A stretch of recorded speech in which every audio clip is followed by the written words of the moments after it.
మహిళలు సామాజిక ఆర్థిక విద్య అన్ని రంగాల్లో రాణించాలని ఇండిగో మహిళ పారిశ్రామిక వేతను చేయాలన్నదే నేడు బాబు లక్ష్యంగా పెట్టుకున్నారని తెలిపారు. ఆర్థికంగా సామాజికంగా పురుషులతో సమానంగా మహిళలను అన్ని రంగాలలో ముందుకు తీసుకువెళ్తేనే దేశం అభివృద్ధి సాధ్యమవుతుందని, మహిళల అభివృద్ధికి కూటమి ప్రభుత్వం కట్టుబడి ఉందన్నారు. అందులో భాగంగానే మహిళలకు ఉచిత బస్ ప్రయాణం, ఏడాదికి 3 గ్యాస్ సిలిండర్లు అందిస్తున్నామన్నారు. దాంతోపాటు ప్రతి మహిళ ఓ పారిశ్రామికవేత్తగా ఎదగాలన్నదే నేడు చంద్రబాబు లక్ష్యంగా పెట్టుకున్నారు. విరివిగా రుణాలు సైతం అందిస్తున్నామన్నారు. ఈ సైకిల్ అనేది ఈరోజు మహిళా సోదరులను పంపిణీ చేస్తా ఉన్నాం. ఏవైతే స్వయం సహాయక సంఘాలు ఉన్నాయో ఆ సంఘాల్లో సభ్యులే ఎక్కువ మంది కూడా దీన్ని తీసుకోవడం కూడా జరుగుతా ఉంది. ఇది ఒక పెద్ద కార్యక్రమంగా ఈ ప్రభుత్వం ప్రతిష్టాత్మకంగా తీసుకున్నది. ఎందుకంటే గతంలో చంద్రబాబు నాయుడు గారు మన జిల్లాకు వచ్చినప్పుడు మన పక్క నియోజకవర్గంలో కుప్పంలో ఒకేసారి దాదాపు 5,555 సైకిళ్లు ఒకే రోజు పంపిణీ చేసి వరల్డ్ బ్యాంక్ రికార్డులో కూడా దాన్ని ఎన్నిక అయ్యేటట్టుగా దానికి ఒక ప్రత్యేకమైనటువంటి గుర్తింపు తీసుకొచ్చేటువంటి కార్యక్రమాలు కూడా చంద్రబాబు నాయుడు గారు చేయడం జరిగింది. ఇది ఎందుకు చేశారంటే ముఖ్యంగా మహిళల కోసం, మహిళలే ఈ యొక్క కార్యక్రమాన్ని ఉపయోగించుకోకుండా కుటుంబ సభ్యులు కూడా ఉపయోగించుకోవచ్చు. వాళ్ళ ఇంట్లో చదువుకున్నటువంటి పిల్లలు కావచ్చు, భర్తలు కావచ్చు, ఎవరైనా కూడా దీన్ని వాడుకోవడానికి అవకాశం ఉంటుంది. ప్రధానంగా ఇది పర్యావరణ హితమైనది, అంటే పర్యావరణానికి ఏ రకమైనటువంటి నష్టం కలిగించేటువంటి కార్యక్రమం కాదు, ఆరోగ్యపరంగా మంచిది. ఒక దాదాపు 10,000 రూపాయలు మనకు సబ్సిడీతో ఈ కార్యక్రమం మనం చేసుకోవడానికి అవకాశం ఉంది. మనం ఒక 5,000 డౌన్ పేమెంట్ కడితే మనకు ఈఎంఐ కింద ఆ సైకిల్ ఇమ్మీడియట్ గా కూడా మనకి ఇచ్చేటువంటి కార్యక్రమాలు కూడా ఈ రోజు దాని ద్వారా చేసుకుంటాం. మన సొంత డబ్బు కాకపోయినా మన గ్రూప్ లో ఉండేటువంటి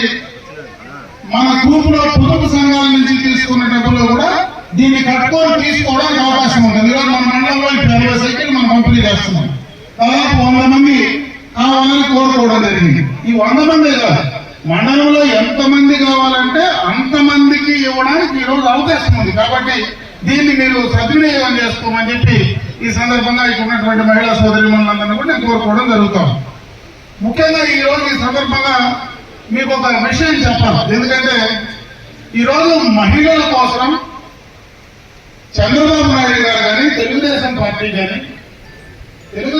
పార్టీ స్థాపించినప్పుడే ఆనాడు కీర్తి నందమూరి తారక రామారావు గారు ఏ రోజైతే పార్టీ స్థాపించి అధికారంలోకి వచ్చారో ఆ రోజే మహిళలకు ప్రత్యేకమైనటువంటి కార్యక్రమాలు చేయాలా, వాళ్ళ ఆస్తిలో సమాన హక్కు ఇవ్వాలా, స్థానిక సంస్థల్లో రిజర్వేషన్ ఇచ్చే రాజకీయంగా ముందుకు తీసుకురావాలనేటువంటి ఒక బీజాన్ని ఆ రోజు కీర్తి నందమూరి తారక రామారావు గారు వేశారు. ఆ తర్వాత చంద్రబాబు నాయుడు గారు ముఖ్యమంత్రి అయిన తర్వాత వాళ్ళని ఆర్థిక పరంగా, సామాజిక పరంగా కూడా ముందుకు తీసుకొస్తేనే మనం ఆ గ్రామాలు, కుటుంబాలు, ఆ గ్రామాలు, రాష్ట్రం, దేశం ముందుకు పోతుందనేటువంటి ఒక మంచి ఉద్దేశంతో మొట్టమొదటిగా డాక్రా సంఘాలను ఏర్పాటు చేసి, స్వయం సహాయక సంఘాలను ఏర్పాటు చేసి పొదుపు అలవాటు చేసింది ఆనాడు చంద్రబాబు నాయుడు గారు ముఖ్యమంత్రిగా అని చెప్పే సందర్భంగా కూడా ఒకసారి గుర్తు చేస్తాం. కార్యక్రమాలు చేశారు. ఎన్నికలకు మునుపు చంద్రబాబు నాయుడు గారు చెప్పారు మహిళలకు ఉచితంగా బస్సు సౌకర్యం కల్పిస్తానన్నారు. ఖచ్చితంగా ఈ రోజు మహిళలందరూ ఎక్కడ పోయినా మరి ఫ్రీ బస్ ఎక్కి ఎక్కడి దాకా తిరిగినా మిమ్మల్ని అడిగేవాళ్ళు, నేరుగా బస్సు ఎక్కి మీరు వచ్చేటువంటి కార్యక్రమాలు చేస్తా ఉన్నారు. గత ప్రభుత్వంలో ఒక బిడ్డ పుడితే ఒక బిడ్డకే ఆ రోజు తల్లికి వందనం కార్యక్రమం కింద డబ్బిస్తూ ఉంటే ఆ రోజు చంద్రబాబు నాయుడు గారు ఎంతమంది పిల్లలున్నా అంతమంది కూడా నేను తల్లికి వందనం కార్యక్రమం 15,000 రూపాయలు, 14,000 రూపాయలు మీ అకౌంట్ లో వేస్తానని